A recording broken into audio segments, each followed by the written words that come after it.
Shalom, kita jumpa kembali dalam Renungan Goshen Mata.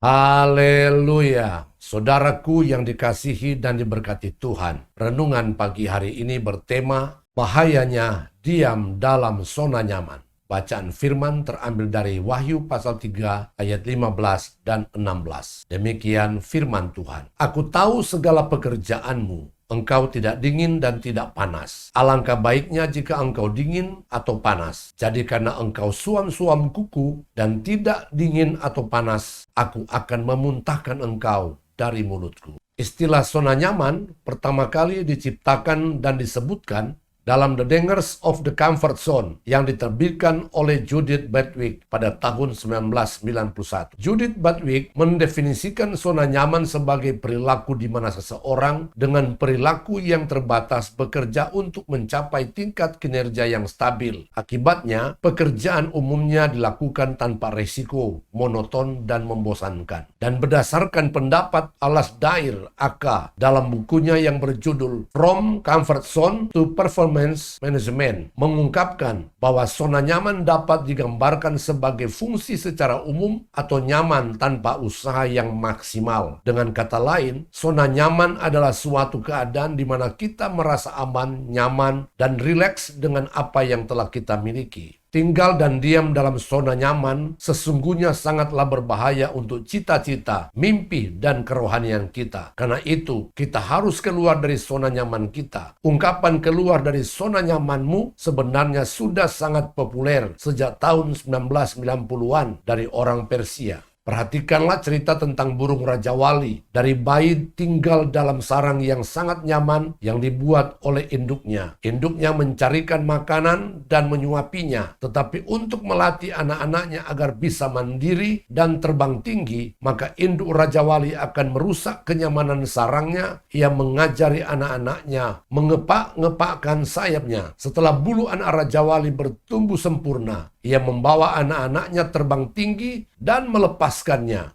Anak Raja Wali jatuh bebas dan mencoba mengepak-ngepakkan sayapnya. Sebelum jatuh sampai tanah, induk Raja Wali dengan sigap meraihnya dengan cakarnya dan membawanya kembali terbang tinggi. Demikianlah dilakukan berulang kali sampai anaknya bisa terbang bebas dan hidup mandiri. Sedang jemaat Laodikia adalah jemaat yang kaya dan mereka berkata bahwa mereka telah memperkayakan dirinya dan mereka tidak kekurangan apa-apa. Apa yang mereka butuhkan dan perlukan, mereka punya uang untuk mengadakannya. Kalau sakit, mereka ada uang untuk ke dokter dan tidak perlu berdoa untuk mohon kesembuhan dan sebagainya. Tetapi Tuhan katakan bahwa mereka sebenarnya suam-suam kuku, tidak dingin atau panas, bahwa mereka sebenarnya melarat, malang, miskin, buta, dan telanjang. Apabila mereka biarkan kondisi rohani mereka seperti itu dan tidak segera bangkit, maka Tuhan katakan, aku akan memuntahkan engkau dari mulutku. Saudaraku yang terkasih di dalam Yesus, jangan sepelekan dan biarkan kesuaman rohani terjadi dalam diri kita yang disebabkan zona nyaman. Segeralah menyadari, mengakui, dan izinkan Roh Kudus membakar roh kita kembali sehingga roh kita menyala-nyala bagi Tuhan. Amin. Tuhan Yesus